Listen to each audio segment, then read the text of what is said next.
जो अचीव किया है सर, अब सब राजस्थान आप पर गर्व कर रहा है, अपने माँ बाप भी गर्व कर रहे हैं। किस तरह की जर्नी आपकी यहाँ रही, क्या इस तरह की ये सारी चीज़ें रही? बिल्कुल, मुझे बहुत खुशी है कि मैं यूपीएससी जैसी इस परीक्षा में एक अच्छा स्थान प्राप्त कर पाया। और जो जर्नी है वो लंबी रही, क्योंकि वो 2 से ज़्यादा वर्ष की, 2 से ज़्यादा अधिक वर्ष की रही, क्योंकि मेरे 2 अटेम्प्ट हुए और सेकंड अटेम्प्ट में मैं क्वालिफ़ाई कर पाया एग्ज़ाम को। तो क्योंकि अकेला रहता था दिल्ली में, तो संघर्ष देखने को मिला।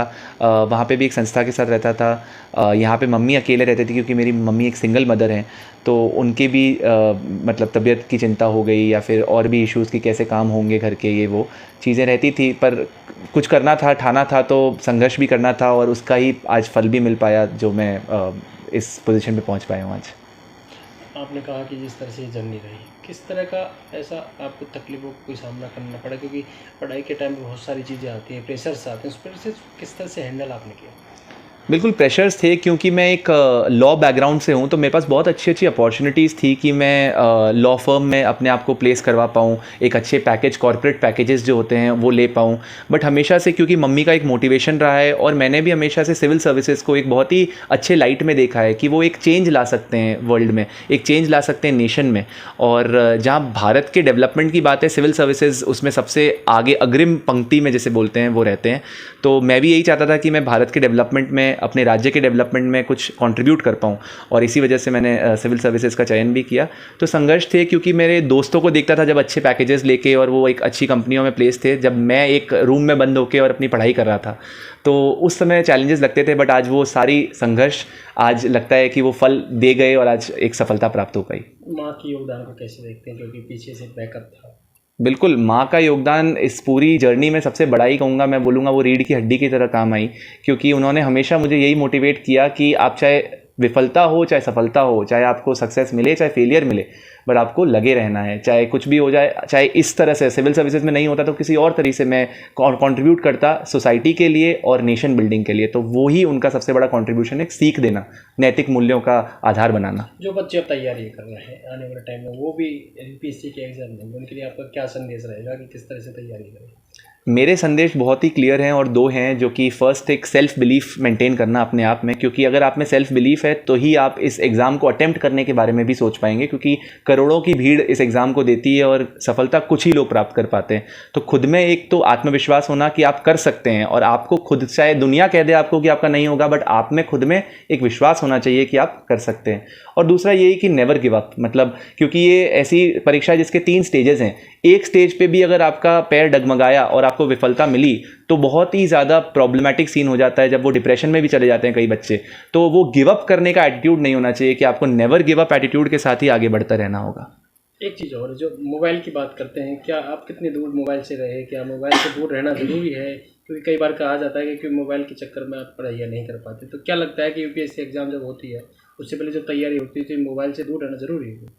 बिल्कुल सर, इसका एक ब्लैक एंड वाइट उत्तर नहीं है, क्योंकि ऐसा नहीं कह सकता मैं बिल्कुल ही मोबाइल से दूर रहा। मोबाइल का लिमिटेड यूज़ करना, वो एक इसका उत्तर हो सकता है, कि आप यूज़ करिए, आप सोशल मीडिया भी यूज़ कीजिए, आप अच्छी मूवीज़ भी देखिए, आप इंस्पिरेशनल बुक्स भी पढ़िए, सारी चीज़ें करनी चाहिए आपको, बट वो एक लिमिटेड टाइम में और लिमिटेड कैपेसिटी में करिए। ना कि आप पूरा पूरा दिन मूवीज़ देख रहे हैं या पूरा पूरा दिन सोशल मीडिया यूज़ कर रहे हैं, क्योंकि वो आपकी तैयारी में कहीं ना कहीं एक मतलब रोड़ा बन सकता है। तो वो ना बन के, और इसको एक कंस्ट्रक्टिवली अगर यूज़ करेंगे, तो सोशल मीडिया, मूवीज और बुक्स सब अपने आप में एक बहुत ही अच्छा आधार बनाती है। आपके लिए डिफिकल्ट स्टेज कौन सी रही? मेंस रही, या जो आपने जब वो क्या बोलते हैं इसको, जो प्रीलिम्स या इंटरव्यू? मेरे लिए आई थिंक सबसे डिफिकल्ट स्टेज मेंस रही, क्योंकि मेंस जो है वो 2 हफ्ते के एक तो अंतराल में होता है, मतलब लगातार 5 दिन आपको हर 6 घंटे दिन में आपको लिखना पड़ता है। और मेंस का पेपर इतना लेंदी रहता है कि मुझे अभी भी याद है, मेरे हाथों में सूजन हो जाया करती थी जब मैं एक पेपर से आया करता था बाहर। और गर्मी का क्योंकि सीज़न था उस समय, और दिल्ली में गर्मी बहुत ज़्यादा रहती है, मेरा मेन सेंटर भी वहीं था। तो मतलब अपने आप को किस तरह से काम कंपोज रख के उस एग्ज़ाम को देना, उस प्रेशर में देना, वो सबसे बड़ी बात थी। और मेंस मेरे लिए सबसे ज़्यादा इसलिए संघर्ष का विषय रहा। यूपीएससी क्लियर करने के लिए मतलब आपके हिसाब से कितने घंटे कोई आदमी स्टडी करे, कोई बच्चा स्टडी करे तो कर सकता है? सर इसका मेरे हिसाब से कोई ब्लैक एंड वाइट आंसर नहीं है कि 8 घंटे 10 घंटे 12 घंटे, बट वो डिपेंड करता है एक पर्सनल कैपेसिटी पे कि आप 4 घंटे में अगर वही बात कैच कर पा रहे हैं जो अगला बच्चा 10 घंटे में कर पाता है, तो आप 4 घंटे पढ़ के भी इस यूपीएससी एग्जाम को क्रैक कर सकते हैं। बट वो अपनी कैपेसिटी जानना कि आप 4 घंटे में कर सकते हैं, 6 घंटे में, 8 घंटे में, वो सबसे बड़ा इंपॉर्टेंट काम है। और वही हर एक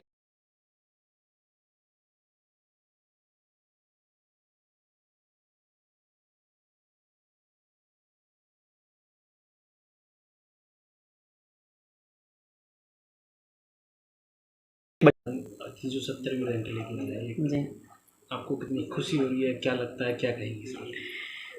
जिसने ये सपना बचपन से देखा हो और आज ये बिल्कुल सफल हुआ है, तो ड्रीम कम्स ट्रू वाली बात हो गई है। तो मेरे लिए तो इससे बड़ी कोई बात ही नहीं हो सकती। एक तो ये इसका जन्म जिस दिन हुआ था वो मेरे लिए बड़ा दिन था, और उसके बाद मैं ये सबसे बड़ा दिन मानती हूँ कि ईश्वर ने मेरी झोली में इतना बड़ा दिन दिया, तो मुझे बहुत ज़्यादा खुशी है। रिदम भी कह रहे थे अभी बात में कि माँ का बहुत बड़ा जी बिल्कुल। बचपन से जैसे अब मेरे हस्बैंड की थोड़ी सी स्वास्थ्य खराब रहता था उस वक्त, तो उनकी डेथ भी हो गई थी 2017 में, और उसके बाद से मुझे इसको मतलब अचानक से मेरे ऊपर ही सारा पहाड़ टूट पड़ा था। तो तब से मैंने ही इसको बड़ा किया है, पालन पोषण जो हुआ। हालांकि तब वो सेकेंड ईयर में था, बट फिर भी वही एक उम्र थी जब या तो दो दिशाएं जाती है, या तो आप गलत या सही।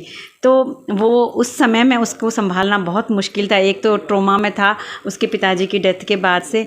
तो बस वो समय था जब मैंने उसको यही कहा कि दुनिया को जीतना है तो कुछ बनना है, और आपको अगर इस क्षेत्र में जाना है कि आप समाज के लिए पॉजिटिवली कुछ कर सकते हैं, तो यही वो मुकाम है जहाँ पहुँच के आप ये सब कर सकते हैं। रिदम को मेहनत करके देखा तो आपको ऐसा कोई लम्हा याद है कि आपको लगाओ कि बोले यार मतलब कुछ आपको अलग सा फील हुआ वैसा उस समय? ये थोड़ा शुरू में कंफ्यूज बहुत रहता था, मम्मी यहाँ जाऊँ, मैं ये करूँ या वो करूँ या ऐसा कुछ।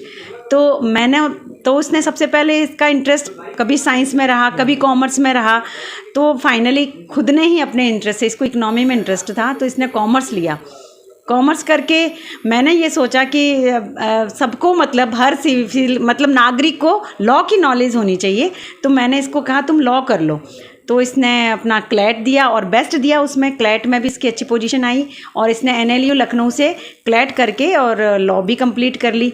अब जब मुझे ये देखता था इस जर्नी में कि मैं समाज से जुड़ी हुई रहती हूँ, हम मतलब अपना सारा टाइम मैं अपनी कच्ची बस्तियों के बच्चों को देती थी, तो ये बहुत देखता रहता था। तो मैं मतलब मुझे देखकर भी इसने सोचा कि चलो इस क्षेत्र में अगर जाना है और ये मैं करना चाहूँ तो मैं कैसे करूँगा। तो उसके लिए जब इसने मेरे से बात की तो मैंने कहा बेटा इसके लिए सबसे बेस्ट होता है UPSC, और अगर आप प्रशासनिक अधिकारी बन जाते हो तो आपके लिए बहुत आसान हो जाएगा कि आप इन लोगों तक भी पहुंच पाओगे, और इनके लिए जितना बेस्ट कर सकते हो वो आप अपने इसके थ्रू कर पाओगे। तो फिर इसने अपना ध्यान उस तरफ बढ़ाया और फिर वो उस दिशा में चलता चला गया, और आज रिजल्ट आप सबके सामने है। जी आप मतलब जो UPSC करते हैं या ऐसे उनके जो माता पिता उनको संदेश क्या देना चाहेंगे आप? मैं यही देना चाहूँगी कि बच्चा अगर एक बार असफल हो रहा है तो उसके ऊपर किसी तरह का कोई प्रेशर ना बनाएं, और उसको उसी दिशा में, क्योंकि आप एक ही दिशा में जब प्रयास करते रहोगे तो सफलता अवश्य मिलती है। मैंने ये इससे मेरे ऊपर भी बहुत प्रेशर आया जब इसके साथ वाले सारे बच्चे जब नौकरी पे चले गए, किसी की शादियां हो गई, तो मेरे ऊपर भी जो मेरे आसपास के लोग हैं उन्होंने कहा भी मुझे कि यार शिल्पी तुम कब कर रही हो अपने बच्चे की शादी, या कब तुम अब ये कब कमाने लगेगा, क्योंकि बहुत सारे लोग इनको पता ही नहीं है कि होता क्या है UPSC।